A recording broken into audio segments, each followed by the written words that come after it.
Long ago, the earth was full of life and promise. Families grew, cities rose, and fields produced harvests in abundance. Humanity had been given a world of beauty and balance, a place where harmony with the Creator was meant to be the guiding light. Yet over time, something precious was lost.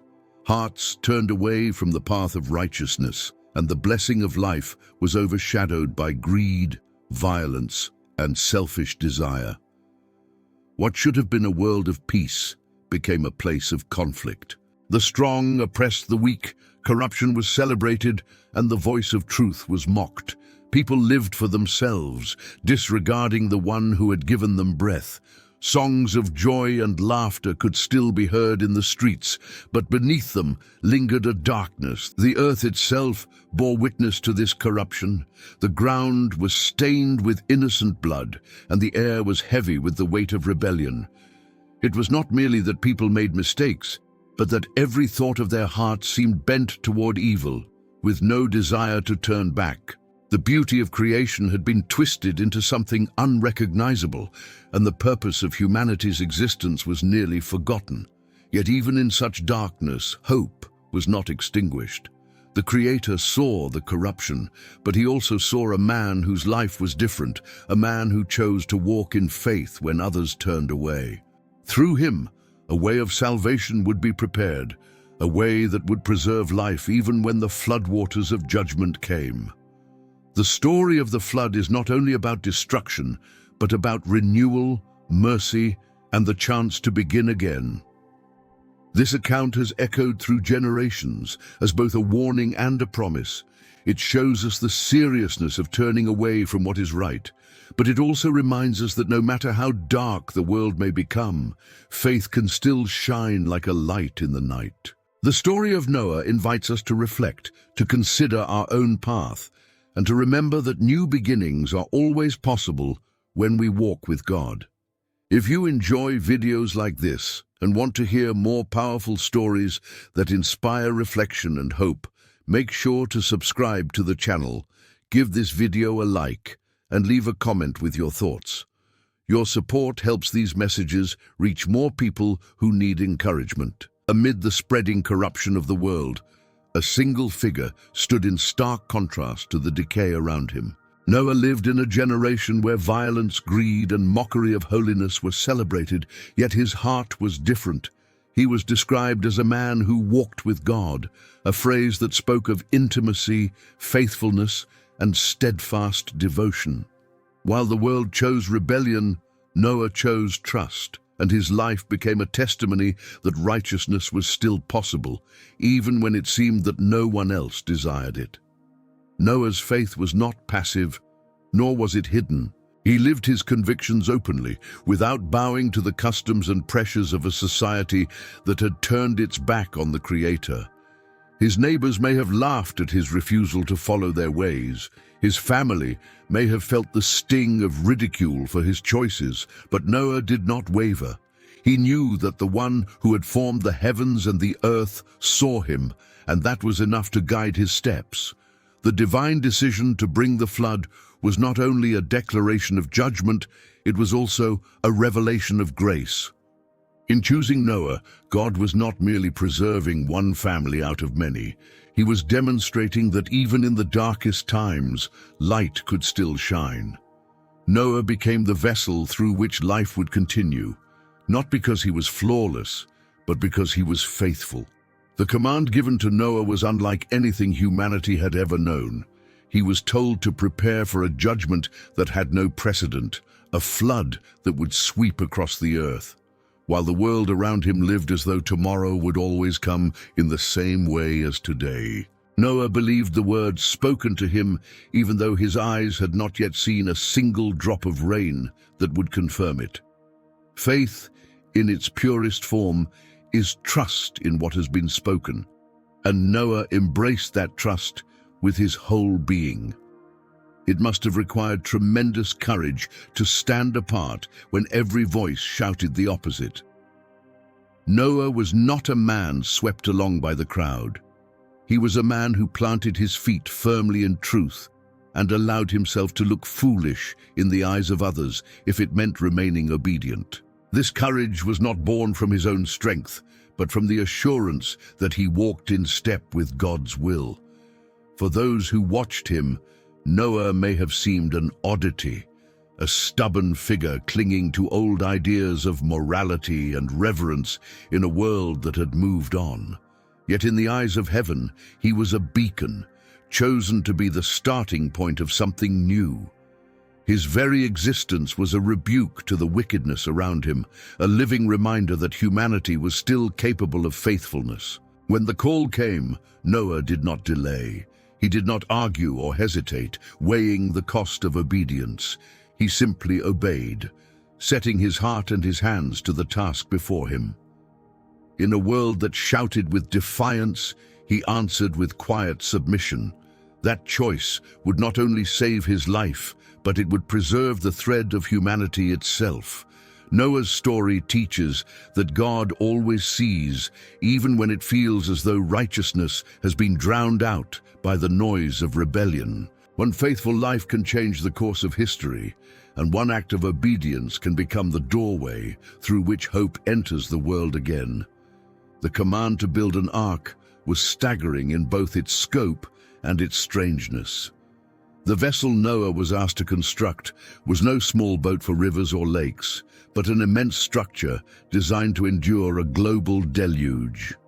It was to be hundreds of cubits long, with decks and rooms to house animals of every kind, along with provisions to sustain them and Noah's family for an unknown length of time. The sheer magnitude of the task would have overwhelmed anyone who measured it by human strength alone. Yet Noah began to build. With each swing of the hammer, with each plank laid in place, he demonstrated that faith is not merely belief in the heart, but obedience expressed in action. Day after day, year after year, he labored, shaping wood into walls that would stand against the fiercest waters. Every strike of his tools echoed a message to his generation. Judgment was coming, and salvation was being prepared. To the world around him, the sight must have been laughable. An enormous wooden structure rising on dry land, far from any sea, must have looked like madness. People may have gathered to watch, shaking their heads, mocking the man who poured his life into a vessel for a flood they did not believe in. Their voices likely rang with scorn, yet Noah pressed on, unmoved by their derision. His faith was not swayed by the laughter of skeptics. The ark was more than wood and pitch. It was a sermon without words.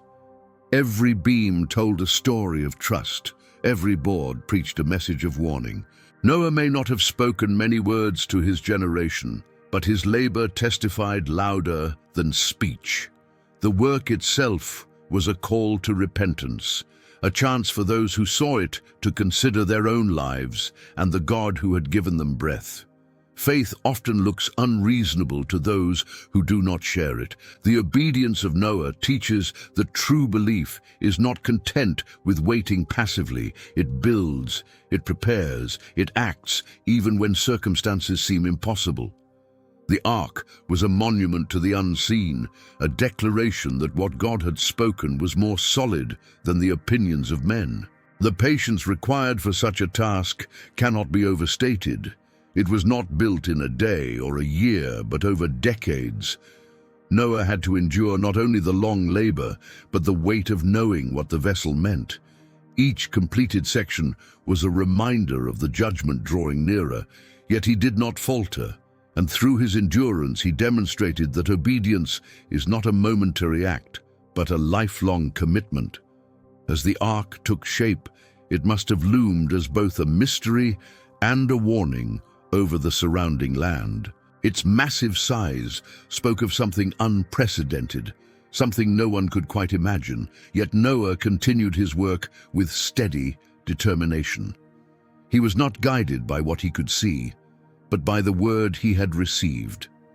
When the final nails were driven and the vessel stood complete, it was more than a feat of craftsmanship.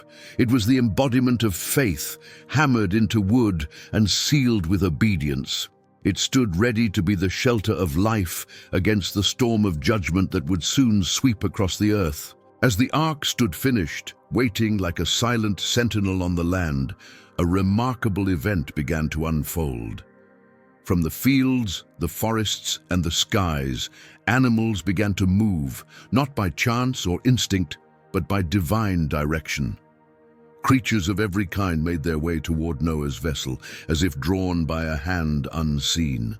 Birds wheeled in the skies above, beasts stirred from their dens, and herds shifted their paths toward the place prepared for them. The sight must have been extraordinary, a living parade of creation converging on one point. For those who witnessed it, the spectacle should have been undeniable evidence that something beyond human comprehension was taking place. Noah and his family stood ready to receive them, guided by the instructions they had been given. Each animal found its place, pairs of every kind entering the ark in orderly fashion, with extra animals of the clean species reserved for sacrifice and food. It was not chaos, but harmony, as though creation itself responded to the voice of its maker. The gathering of the animals was a profound reminder that the flood was not meant to be an end without a future. Life was being preserved, carried within the ark so that the world could be renewed. Every species, from the smallest creeping thing to the mightiest of beasts, was given a place within the vessel of salvation. For the watching world, it was another chance to awaken, another opportunity to see the signs and turn from corruption. Yet hearts remained hardened, and what should have been a stirring of awe was dismissed by those who refused to believe.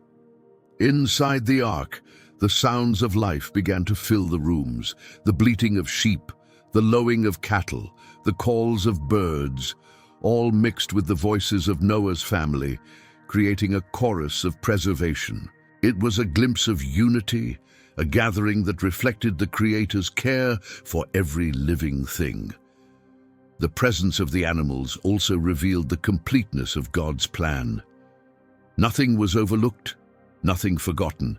The ark was not a place for humanity alone, but for the entire order of creation, a sanctuary designed to ensure that the world would not be left barren after the flood. As the last of the animals entered and the doors stood open, the world outside still had one more chance to notice, to question, to wonder. But the opportunity was passing quickly, and soon the rains would begin. Then came the day when the skies changed. Dark clouds gathered, heavy and ominous, rolling across the horizon until they swallowed the sun. The air grew thick, charged with a weight that pressed upon the earth. It was the beginning of something humanity had never seen, the moment when heaven and earth released their fury together. The first drops fell, soft at first, almost gentle, but quickly they multiplied, joining into sheets of rain that pounded the ground. Streams swelled, rivers raged, and the waters began to spread across the land. At the same time, the deep fountains of the earth broke open, releasing torrents from below, so that the flood came not only from above, but from beneath. Those outside the ark must have felt the terror rising with the waters. Fields where children had once played became seas. Homes were swallowed, and the cries of panic filled the air. The laughter that once mocked Noah's labor was silenced by fear as the reality of judgment dawned too late. Inside the ark, safety reigned. The great door had been shut, sealed by the hand of God, and the vessel floated above the chaos. The sounds of rain beating against the wood and waters rising outside were muffled by the walls of salvation that held firm. For Noah and his family, it was a sobering experience, knowing that beyond their shelter the world was being undone. The contrast could not have been more stark. Outside was confusion, death, and despair, while inside was order, life, and hope. The ark became the dividing line between judgment and mercy, between those who believed and those who did not. As the rains continued without pause, the waters rose higher, covering valleys and sweeping through towns. Hills disappeared beneath the flood, and the people clung desperately to anything that seemed secure. Yet nothing could withstand the force of the deluge. The world was being unmade, as if creation itself was returning to its primeval waters. For Noah, every sound, every tremor of the ark must have carried both relief and grief. Relief that his family was safe, grief that so many outside had refused to believe until it was too late. The ark rocked gently on the waters, a cradle of survival amid the storm of judgment. Day after day, the rain continued, relentless, until the earth as it had been known vanished beneath the flood. What began as drops had become an ocean, and the whole world was caught in its depths. The rain fell without mercy, day after day, until the boundaries of the world dissolved beneath the rising flood. What had once been mountains that stretched proudly into the sky disappeared under the relentless waters. Valleys that had nurtured villages, fields that had yielded harvests, and rivers that once flowed gently between their banks were swallowed in a single, overwhelming tide. The earth was no longer a place of soil and stone, but an endless expanse of water stretching from horizon to horizon. In that silence, creation seemed to mourn. The voices of men and women who once filled the earth had been stilled, their laughter and arguments, their songs and cries, all swept away beneath the waves. Even the animals that had roamed the forests and plains were no longer seen, their survival preserved only in the ark that drifted above the chaos. It was as though life itself had drawn back, waiting in quietness for a moment of renewal yet to come. The waters carried with them the weight of judgment. Each wave that lapped against the ark's hull was a reminder that corruption had consequences, that violence and rebellion had brought the earth to this state. Yet amid the sorrow of a drowned world, the ark floated securely, a symbol of grace resting upon the surface of judgment. Inside, Noah and his family lived with the knowledge of what had been lost. They had left behind neighbors, acquaintances, perhaps even friends who had refused to heed the warnings. Their hearts must have been heavy with grief, yet also filled with gratitude for the shelter provided to them. Every creak of the wood, every sound of the water pressing against the walls, reminded them that their survival was not of their own making, but of divine provision. The silence outside the ark was profound. Gone were the sounds of animals roaming freely, of voices carrying across the fields, of life unfolding as it once had. Instead, the only sounds were the rush of wind, the roar of waters, and the steady rocking of the ark on the endless sea. This silence was not merely the absence of noise, but the weighty stillness of judgment complete. The highest mountains, symbols of strength and permanence, were no refuge. The waters climbed until even those peaks vanished beneath the flood. Humanity had trusted in its own strength, its own kingdoms, its own might, but none of these stood against the power of the deluge. Everything was leveled, everything equalized beneath the waters. Yet within that world submerged, the seeds of hope remained preserved. The animals rested in their stalls, Noah's family endured together, and the ark carried within it the promise of a future. What seemed like the end was in truth the preparation for a beginning, though no one yet could see how or when the waters would recede. The flood was not only a judgment upon sin, but a reminder of humanity's dependence. Without God, creation falters, societies collapse, and even the strongest cannot stand. Yet with him, even amid the drowning of a world, life can be preserved and carried safely through. Within the walls of the ark, life took on a new rhythm. The world outside had vanished beneath the flood, but inside was a bustling sanctuary where people and animals coexisted in a fragile harmony. Noah's family rose each day to the sounds of bleating, braying, and birdsong, tending to the needs of their many companions, for survival required not only endurance, but constant care. The ark was more than a vessel of wood. It was a home, a place where patience and cooperation were tested daily. Each member of the family had their part to play, and though the work may have been tiring, it was also a reminder that they were chosen to bear the responsibility of carrying life forward. Their tasks were not merely chores, but acts of faith. For each bowl of feed given, each trough filled with water, sustained the promise of tomorrow. The confinement of the ark must have weighed heavily at times. Days stretched into weeks, and weeks into months, with the same walls, the same routines, and the same companions. The longing for fresh air, for the sight of trees and fields, for the freedom to walk upon solid ground, must have grown within their hearts. Yet the ark, though restrictive, was also their shield, and with every breath they were reminded that safety was worth the sacrifice of freedom. For the animals too, the ark was a strange world. Beasts of prey lay quietly near those they might have hunted, their instincts restrained by the order God had placed upon them. The variety of creatures must have been astonishing, each one unique, yet together forming a living chorus of creation preserved. In their presence, Noah's family saw daily reminders of the Creator's design and of the future that awaited once the doors would open again. Evenings in the ark may have been filled with reflection. As the family gathered together after the day's labors, they likely spoke of the world that had been, of memories left behind, and of hopes for what would come. Their conversations carried both sorrow and expectation, weaving together the grief of judgment and the gratitude of deliverance. Faith within the ark was not passive, but active.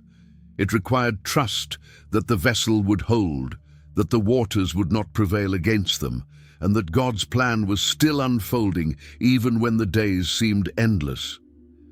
Each moment of waiting was a lesson in dependence, teaching them to rest in the knowledge that they were not forgotten. The ark became a classroom of patience, where time itself was shaped into trust.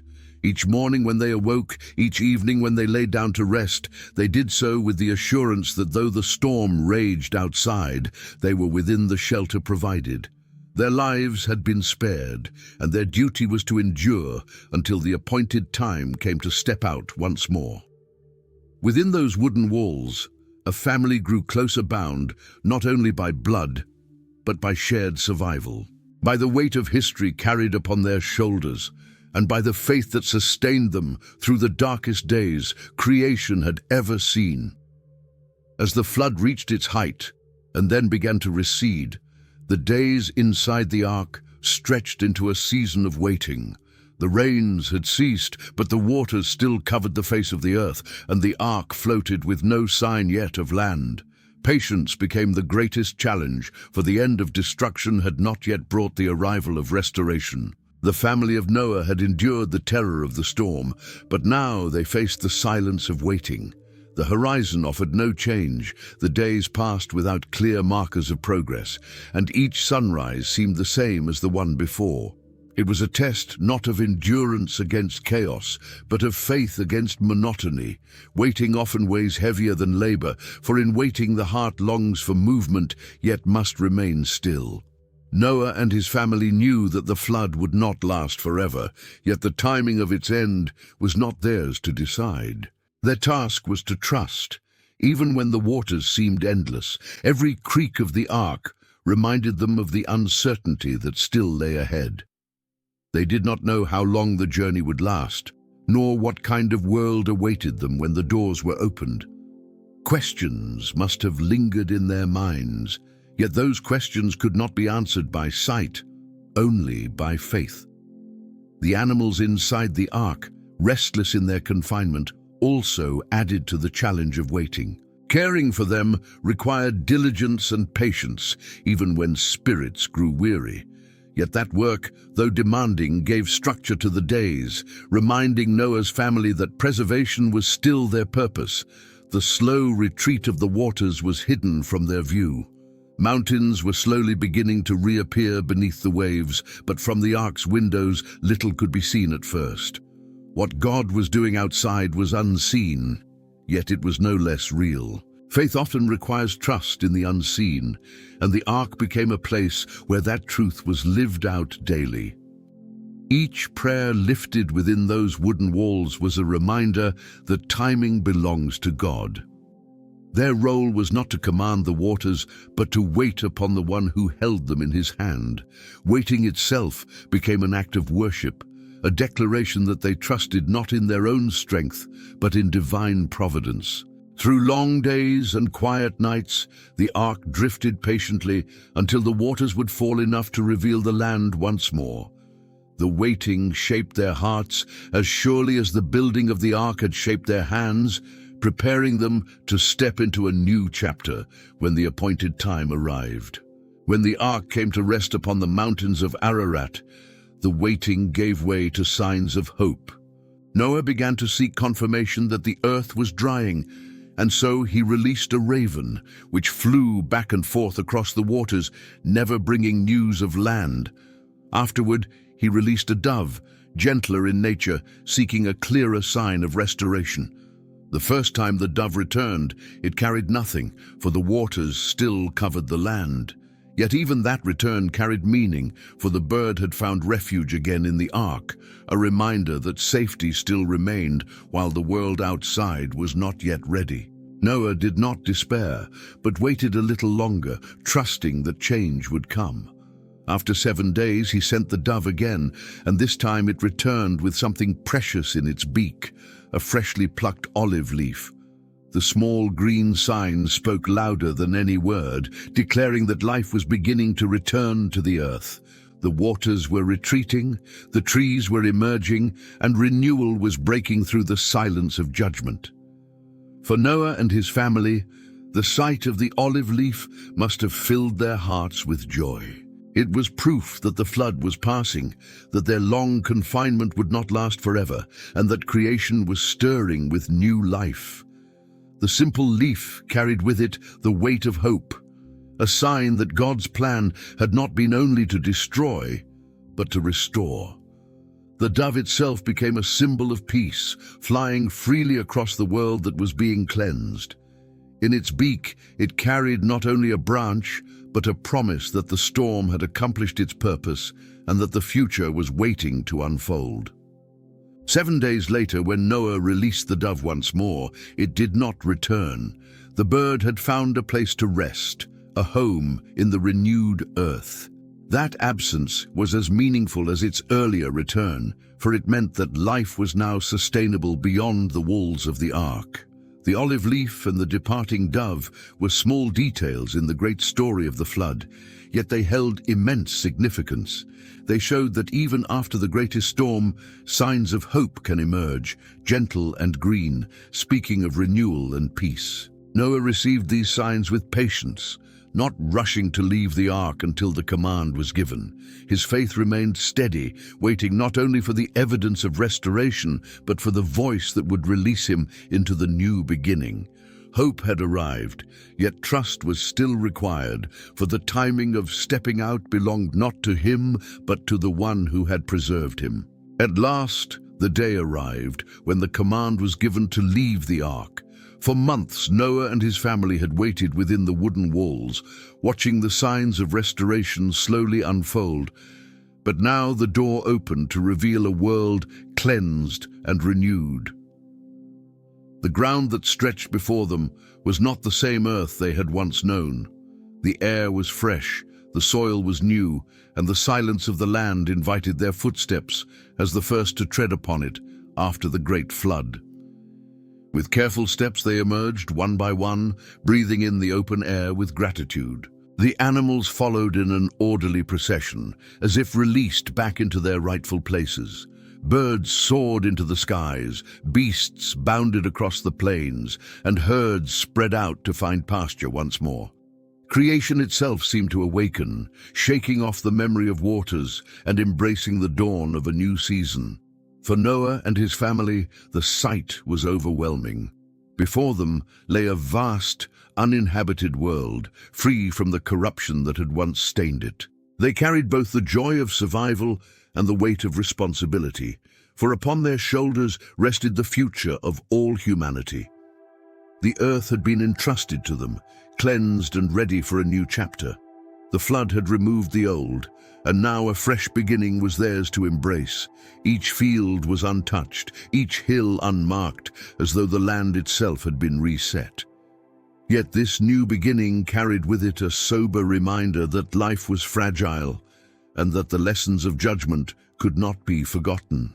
As Noah gazed across the land, he must have thought of those who had perished, of the cities that once stood, and of the people who had laughed at his warnings.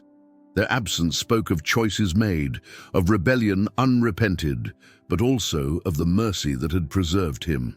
This contrast shaped the new foundation upon which he and his family would build. Every breath of fresh air was a gift, every step upon dry ground a miracle. They had endured storms and silence. They had faced confinement and waiting, and now they stood upon solid earth once more. It was more than survival. It was the beginning of a new story for humanity. The ark, which had been their refuge, now rested quietly behind them. Its purpose fulfilled, it stood as a silent monument to faith and salvation. Yet the focus had shifted forward, toward the task of filling the earth once more, toward the call to live differently than the generations that had been lost. The new beginning was not just about survival after judgment, but about hope after despair, about life after silence, and about the chance to walk with God in renewed faithfulness. What lay ahead was unknown, but the first steps onto dry ground carried the promise of tomorrow. The first act of Noah after leaving the ark was not to build a home or to plant a field, but to build an altar. Surrounded by a land untouched by human hands, he gathered stones and wood, preparing a place where gratitude could be expressed. His heart, full of relief and reverence, overflowed into worship, for he knew that survival was not his own doing, but the work of the God who had carried them through. Upon the altar, Noah offered sacrifices from the clean animals and birds that had been preserved within the ark. The smoke rose upward, carrying with it the aroma of thanksgiving and devotion.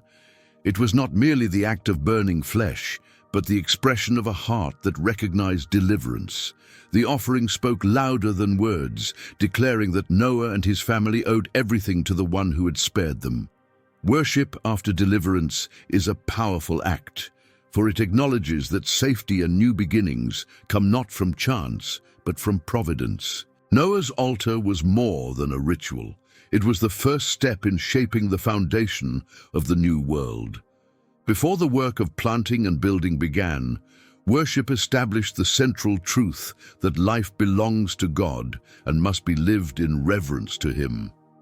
The offering also carried with it a sense of intercession. Noah stood not only for himself, but for his family, and for the generations that would descend from them. His sacrifice was a declaration that they desired to walk in humility, to honor the Creator who had given them a second chance. The altar became the meeting place between humanity and God, a place where the relationship was renewed. For God, the aroma of the sacrifice was pleasing, not because of the smell itself, but because it reflected faith and gratitude. Worship rises as a fragrance not of smoke, but of hearts, aligned in reverence. Noah's altar was the first, but it set a pattern that would echo throughout history as generations built altars to mark moments of divine encounter, gratitude, and covenant. The altar also stood as a testimony to Noah's descendants. His sons watched as their father placed God first, teaching them that gratitude must never be forgotten in times of abundance. They had endured the flood together, but now they learned that survival must be followed by worship, lest pride take root in the heart. By building the altar, Noah declared that worship was not an afterthought, but the foundation of life itself. His sacrifice was both an act of thanksgiving and a statement of dependence. It was a reminder that though the world had been cleansed, humanity's need for grace remained constant. The smoke of the offering rose into the sky, mingling with the fresh air of a renewed earth, carrying with it the devotion of a family who knew they had been spared for a purpose. Worship after the storm became the fragrance of gratitude that sanctified the new beginning. After the altar was built and the sacrifice offered, God spoke words of covenant to Noah and his family. It was a promise not only to them, but to all creation, a pledge that never again would the earth be destroyed by a flood. Judgment had come once, but mercy would stretch across all future generations. This covenant was sealed not with tablets of stone, nor with a treaty written in ink, but with a sign painted across the very sky. The rainbow arched above the earth, its colors vivid against the backdrop of clouds. It was more than a natural phenomenon. It was a divine declaration etched in the heavens. Every time the rains would come again, humanity would look up and see the bow and remember that mercy was stronger than wrath, and that God's promise endured. For Noah and his family, the sight of the rainbow must have filled them with awe. They had seen the heavens open in fury, the skies darkened with judgment, and now those same skies bore the mark of hope. The rainbow was a reminder that the storm had passed, that the earth had been renewed, and that the Creator was not only just, but faithful. The covenant was not limited to humanity alone, but extended to every living creature that had been preserved. Birds that flew, beasts that roamed, creatures that crept upon the ground, all were included in the promise that the earth would never again be covered by waters to destroy all life.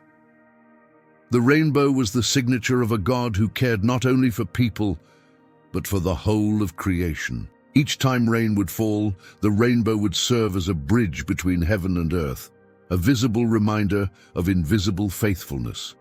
It was not only a sign for humanity, but a declaration from God himself, for he said that when the bow appeared, he would remember his covenant. The rainbow became a symbol both for humanity to behold and for God to honor, binding earth and heaven in a perpetual promise. For Noah's descendants, the rainbow would forever be a sign of comfort. Children yet unborn would look upon its colors and hear the story of the flood, the ark, and the promise of mercy. It would teach them that while judgment had once swept across the earth, grace had followed, and grace would continue to endure. The rainbow also stood as a reminder of responsibility. Humanity had been given a new beginning, but with it came the call to live differently, to honor the God who had shown mercy, and to remember that their lives were not their own. The bow in the sky was not only a promise of safety, but a call to faithfulness. Whenever storms gather and the skies darken, the rainbow remains a message written in light, that judgment will not drown the world again, that mercy has prevailed, and that God's promises are sure. It was the first covenant after the flood, a covenant eternal, painted across the sky as a gift to all generations. From the family of Noah, life began to spread once more across the renewed earth. His 3 sons, Shem, Ham, and Japheth, became the roots from which the branches of nations would grow. Each carried within them the seeds of cultures, languages, and peoples that would eventually fill the globe.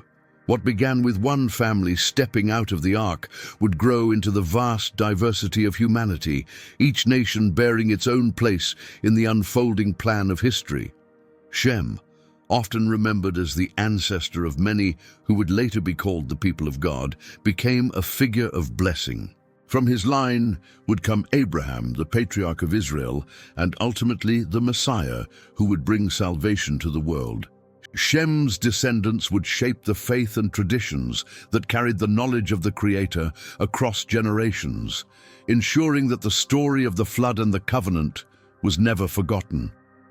Ham's descendants spread widely, settling in regions that stretched across Africa and parts of the Middle East. His lineage included mighty peoples and kingdoms, some of whom would later rise in opposition to Israel, yet all still carried the mark of being children of Noah. The legacy of Ham was complex, a reminder that humanity's story is woven with both greatness and struggle, blessing and failure.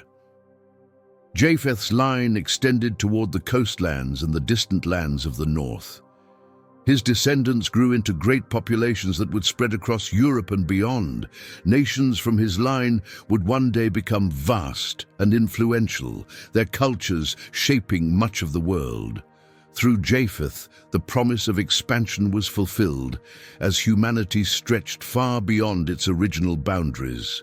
The diversity of nations that arose from Noah's sons reflected the richness of creation itself.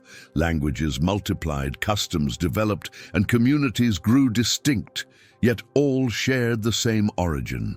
No matter how far they traveled or how different they became, all peoples could trace their ancestry back to the same family preserved in the ark.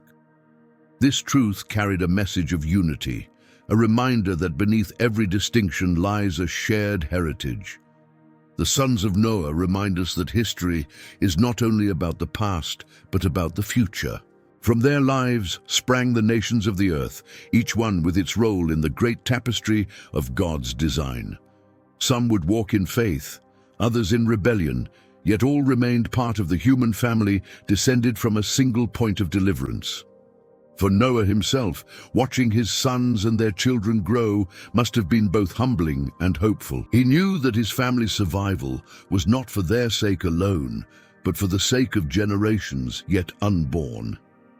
Every grandchild, every tribe, every culture that spread across the land bore witness to the faithfulness that had preserved them through the flood. The story of Shem, Ham, and Japheth is not just a genealogical record, but a vision of humanity's future. It speaks of the unity of our beginnings and the diversity of our destinies. From one family came many nations, each carrying both the memory of the flood and the covenant of the rainbow, each called to live in light of the God who had given them a second chance. The story of the flood did not vanish with Noah's family, but lived on in the memory of humanity, carried across cultures and generations. Wherever people scattered, they told stories of a great deluge that had once swept across the earth. These echoes appear in the traditions of distant lands, whispered in myths and recorded in ancient writings, testifying to the reality of an event that left its imprint on all who descended from those who survived. In Mesopotamia, long before modern times, tales of a great flood were inscribed on clay tablets. The Epic of Gilgamesh spoke of waters that consumed the world, of a man who built a vessel, and of life preserved through divine command. Though the details differ, the similarities bear witness to a shared memory of catastrophe and survival. These stories, though altered by culture and retelling, still point back to a single unforgettable truth.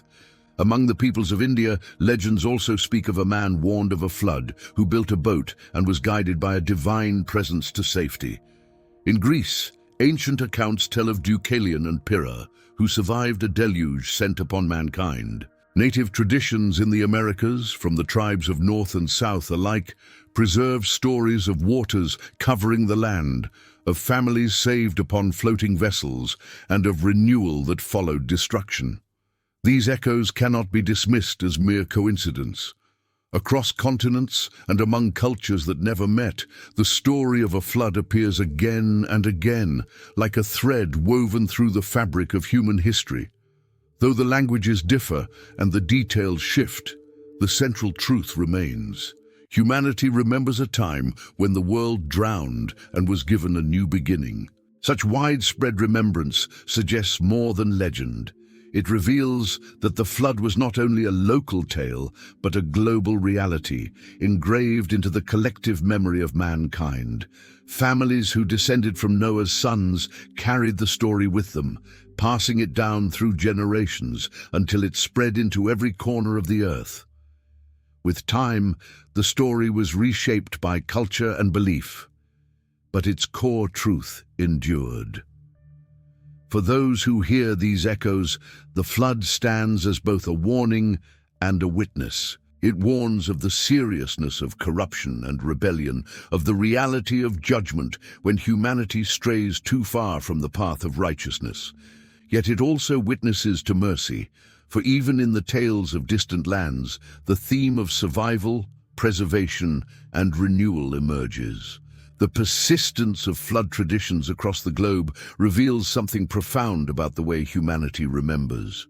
We do not easily forget events that shape us at our core. The flood was not merely an episode in one region's history, but a turning point for all humanity. A moment when survival itself hung on obedience and faith. When cultures retell the story of the flood, even in altered forms, they unknowingly testify to the truth recorded in Scripture. Their myths and legends, though dim reflections, point back to the same reality, that the world once drowned, and that through a chosen family, life began anew.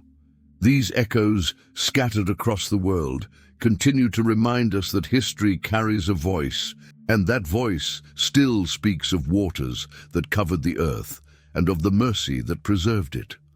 The story of the flood does not stand alone in the pages of history, for it also points forward to a greater reality yet to come. The waters that once swept across the earth were more than an act of judgment upon one generation. They were a foreshadow of the final reckoning that Scripture tells us lies ahead. Just as the people of Noah's day lived in corruption, pursuing violence and disregarding the voice of God, so too the future will see generations rise who forget their Maker and live as though judgment will never arrive. Jesus himself compared the days of Noah to the days before the coming of the Son of Man. He said that people would be eating and drinking, marrying and giving in marriage, carrying on with life as though nothing could change until the moment judgment breaks forth unexpectedly. The flood serves as a warning to all who think tomorrow will always be the same as today, reminding us that history can shift in a single moment when divine justice arrives.